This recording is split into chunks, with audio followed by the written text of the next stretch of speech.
2 டேமை உடைப்பேன், வெடிகுண்டு வச்சு உடைப்பேன். என்ன வேணால் செக்ஷனில் உள்ளே போடு. திராவிடம் வாழ்க, திராவிடம் வாழ்க. கத்துப்பா, நல்லா சாப்பிடலாம். ரொம்ப உள்ள சாப்பிட்டு சாப்பிட்டு குண்டாகலாம். 5 வருஷம், அதுக்கு முன்னாடி 5 வருஷம், அதுக்கு முன்னாடி என்ன நொட்டிக்கிட்டு இருந்தீங்க? இவர் தள்ளுப்பா, இப்படி குனிகிறார். அதான்ப்பா, எந்த நாயும் கூப்பிட மாட்டேங்குதுப்பா, இந்தான்ட்டு இருக்காங்கப்பா. நல்லது பண்ண விடவே மாட்டாங்க, நாசமாக போனவனுங்க. வந்து போட்டி இருக்கா சொல்லியிருக்கீங்க. வேலூர் மக்களை பொறுத்தவரை பார்த்தீங்கன்னா பாலாறு தான் அவங்க ஜீவனதி, விவசாயிகளும் சரி பொதுமக்களும் சரி. இப்போ ஆந்திராவில் வந்து தடுப்பணை 22 தடுப்பணை கட்டியிருக்காங்க. 22 தடுப்பணை கட்டிட்டாங்க. 45 திராவிடம் வாழ்க, திராவிடம் வாழ்க. கத்துப்பா, சொல்லுப்பா. 22 வாழ முடியாது சொல்லுங்க. 45 கிலோமீட்டருக்கு பார்த்தீங்கன்னா ஆந்திரா அரசு 22 தடுப்பணை கட்டியிருக்காங்க. 45 கிலோமீட்டரில் 22 தடுப்பணை. தமிழெல்லாம் செத்து போகணும். அது பத்தாதுன்னு இன்னொன்றுக்கு அடிக்கல் நாட்டுறாங்க. அதனால பார்த்தீங்கன்னா தண்ணி வந்து கண்டிப்பாக இல்லவே இல்லை, காஞ்சி கிடக்குது. நீங்கள் எம்பி ஆகிட்டீங்கன்னா விவசாயிகளுக்கும் பொதுமக்களுக்கும் என்ன? நான் எம்பி ஆகிட்டேன்னா அந்த 22 டேமை உடைப்பேன், வெடிகுண்டு வச்சு உடைப்பேன். என்ன வேணால் செக்ஷனில் உள்ளே போடு. இல்லாட்டி தமிழ்நாட்டில் என்ன மச்சத்துக்கு ஆண்டுக்கிட்டு இருக்கீங்க?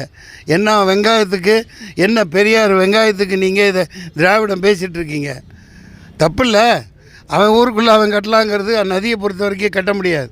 கடைக்கோடியில் கடலில் போய் கலக்கிற வரைக்கும், அந்த விவசாயிகள் பயனடைகிற வரைக்கும் அந்த நதி இயற்கையாக எங்கெங்கே ஓடுதோ அங்கே ஓடுற இடமெல்லாம் அந்த பூமிக்கு சொந்தம். அந்த நதி நாடு, மொழி, இனம் எதுவுமே பார்க்கக்கூடாது. எப்படி கட்ட விட்டீங்க? ஏன் கட்ட விட்றீங்க? கட்டிட்டா நீங்கள் மணல் அள்ளி நல்லா விற்கலாம், நல்லா சாப்பிட்லாம். ரொம்ப உள்ள சாப்பிட்டு சாப்பிட்டு குண்டாகலாம். அதுதானே பண்ணிகிட்ருக்கீங்க. எவ்வளோ கேவலங்க! இவ்வளோ ஏன் கட்ட விட்றீங்க?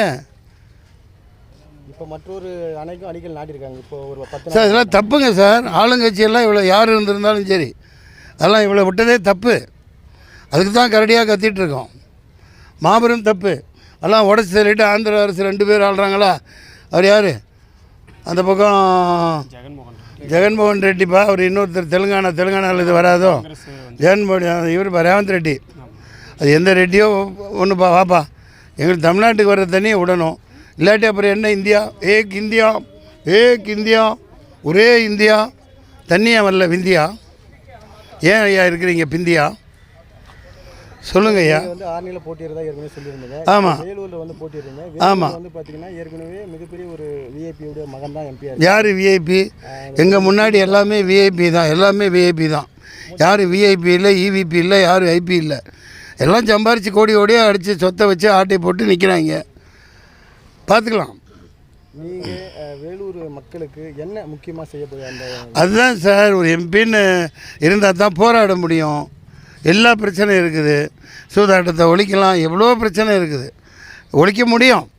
ஒரு எம்பியாக நினச்சி ஒழிக்க முடியாதுன்னு அவங்க சொன்னால் 38 எம்பியை வச்சுக்கிட்டு 5 வருஷம், அதுக்கு முன்னாடி 5 வருஷம், அதுக்கு முன்னாடி என்ன நொட்டிக்கிட்டு இருந்தீங்க? என்ன நொட்டிக்கிட்டு இருந்தீங்க? ஏன் தண்ணி இவ்வளோ விட்டீங்க? நீங்களே கேள்வி கேளுங்க, நான் கேட்கல. அப்புறம் மறுபடியும் என்ன நொட்ட போகிறேன்னு வரீங்க? மோடி வந்து தொடர்ந்து தமிழகத்துக்கு தொடர்ந்து வந்துட்டு இருக்காரு. அவருடைய வந்து என்ன எதுக்காகன்றது ஒரு இது தெரியும். அவர் வர மாதிரி வருவார். ஒரு டெல்லி ஆண்ட இந்த சமஸ்தானம் யார்? ஹஜூர் ஆலம் ஃபனா சயின்ஸா உங்கா சயின்ஸா 50 வருஷம் ஆண்டான் அவுரங்கஜீப். தொப்பி தச்சு அந்த காசில் தான் சாப்பிட்டார். குரான் எழுதி அதை விற்று, கைப்பிரதியை விற்று தான் சாப்பிட்டார். எளிமையாக இருந்தார். 50 வருஷம் ஆண்டிருக்கார். Akbar, the great Akbar, social king, socialist கிங்னு சொல்லக்கூடிய காந்தியம் பாராட்டுற எந்த எதிர் கருத்துடையவங்களும் பாராட்டக்கூடிய அக்பர். அவர் 49 வருஷம் ஆண்டார். ஷாஜகான் ஆண்டார். இந்த அவர் காலத்தில் தானே கட்டுச்சு. இது யார் கட்டினாங்க? ஆர்காட் நவாப் இல்லையா? அவங்களாம் வந்தாங்க, ஆண்டாங்க, போனாங்க. எல்லா மக்களையும் சந்தோஷமாக தான் வச்சுருந்தாங்க. யாரையும் வஞ்சிக்கலாம் இல்லை. புரியுதுங்களா? இப்போ அவர் வர்றாருன்னா ஒரு சமஸ்தானம் எதுக்கு சொன்னா, ஒரு ராஜா இந்தியாவின் பிரதமர் எப்படி இருக்கணும்? அப்படி நின்னா எல்லாருமே அப்படி திரும்பி பார்க்கணும். இவர் தள்ளுப்பா, இப்படி குனிகிறார், இப்படி குனிகிறார். அதான் நீ பொண்டாட்டிட்ட என்னப்பா சிரிக்க மாட்டேங்கிறீங்க? சிரிப்பு வருது. ஏப்பா சிரிக்க மாட்டேங்கிறீங்க? ஒரு நாட்டின் பிரதமர் குனியலாமா? ஸ்டேஜில் வந்து எவ்வளோ குனிகிறார்? 5 நிமிஷம் எப்படியே நீங்கள் லோ தொழிலில் போகும்ல, ருக்கு போன மாதிரி இப்படியே குனிஞ்சீங்க. என்னடா ஏதோ ஒன்று பைல்ஸ் போல பிடிச்சிக்கிச்சுன்னு ஒரு பிரதமருங்க அவர். யார் அப்படி இப்போ செய்வா? அமாவாசை தான் இப்படி செய்வாப்புல ஆக்டிங். அதாவது பக்தி. மக்களே தமிழ்நாடு அவர் வந்துட்டு போனாராம், எல்லாம் ஓட்டு போட்டாங்களாம், எல்லாம் ஜெயிச்சிட்டாங்களாமா. அப்படி ஒரு பில்டப் கொடுத்துருவாங்க. அங்கே எல்லாம் குத்தி வச்சுட்டான், பொட்டி வந்துடும். நீங்கள் ஓட்டு போகிற மாதிரி போய் போடுவீங்க நீங்களும். ஜனநாயகத்தின் கடமை காப்பாற்றுங்கள் ஓட்டு போட்டு இப்படி வருவாங்க. இந்த அப்படி முத்தங்க இப்படி இப்படி இதில் போட்டுட்டு, சரியா? ஜனநாயகத்தின் கடமை ஓட்டு போடாமல் இருக்காதீர்கள், கொல்ல ஓட்டு போடாதீர்கள், தேர்தல் ஆணையம். அந்த அவர் ஒரு மோடி மஸ் தான் பொட்டியை வச்சுட்டு உட்காந்துருக்கார். என்னமோ கேலி கூத்து நடக்குது. சார் கூட்டணி இப்போ பேசுகிறீங்களா? கூட்டணி யார்கிட்ட போகணும்? அதான்ப்பா, எந்த நாயும் கூப்பிட மாட்டேங்குதுப்பா, இந்தான்னுட்டே இருக்காங்கப்பா.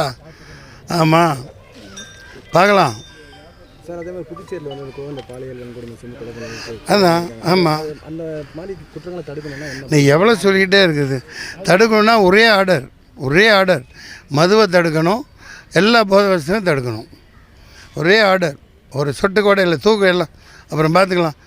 தொழிலாளிங்க டாஸ்மாகெல்லாம் வேறு வேலை கொடுத்துரு. பனைமரம் நடு, இந்தா இங்கே சுற்றிய பனைமரம் வந்து வெயிலையும் விளையும்.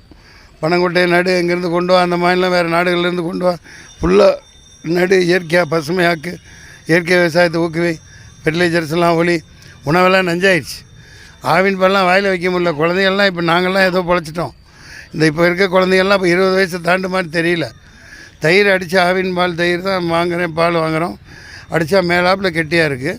அதை கொஞ்சம் சாப்பிட்டு உள்ளே பார்த்தா இந்த கொலன்னு இந்த கிராமத்தில் ஐஸ்கிரீம் வைப்பாங்கல்ல எப்படி இருக்கும், அந்த மாதிரி இருக்குது. எல்லாமே கலப்படம். கொய்யாப்பழம் வேறு மாதிரி இருக்குது, சீத்தாப்பழம் வேறு மாதிரி இருக்குது. முன்ன மாதிரி இந்த மாதிரியே இல்லை. எது எதில் போகக்கூடாதோ நம்ம நம்பவே முடியல. இவ்வளோ பெருசு தான் இருக்கும். எது நம்ம பப்பாளி பழம் இவ்வளோ பெருசுக்கு வந்து உட்காந்துருக்கு மார்க்கெட்டில். எல்லாம் ஊசி போடுறோம். ஆடு மாடு கோழி எல்லாம் ஊசி. Okay okay, thank you. அடுத்த பந்தப்ப நான் தான் தமிழன் தான். அதாவது தமிழர் நல்ல கண்ணு மாதிரி ஒருத்தரை, ஏன் சபாநாயகர் இருக்கார் அப்பா திமுகவில், அவருக்கு சீட்டை கொடுத்து நிற்க வை, அவரை பிரதமராக்கு. மூப்பனாரை பிரதமராக்கி இருந்தால் எவ்வளோ நடந்திருக்குமா? மூப்பனாருக்கு ஒரு வாய்ப்பு வந்துச்சுல்ல, கருணாநிதி உட்கார வச்சாரா? செய்ய மாட்டார். இவனை போய் உட்கார வச்சுட்டு நான் ஏர்போர்ட்டுக்கு வந்தால் நான் போய் குனியணுமா? எவ்வளோ பெரிய ஏங்க இப்படிலாம் பண்ணுறீங்க? ஆக்கியிருந்தால் உட்கார வச்சு வாப்பான்னு போட்டு அந்த மீனவ பிரச்சனை தீர்த்துருக்கலாம், இதை தீர்த்துருக்கலாம். எப்படி நாடார் எப்படி 9-11 டேம் கட்டினார் காமராஜர் நாடார். அதுக்காக சொல்கிறேன், ஜாதிக்காக சொல்லலை. மூப்பனார் விட்டுருந்தாக்க அடித்து போட்டு இன்னும் இந்த இருக்கிற பாலார் ஈழெல்லாம் உடச்சி விடு பண்ணு. ஒரு நல்லது பண்ணியிருக்கலாம்ல. நல்லது பண்ணால் விடவே மாட்டாங்க. நாசமாக போனவனுங்க. சரி போங்க, நல்லா இருங்க போங்க.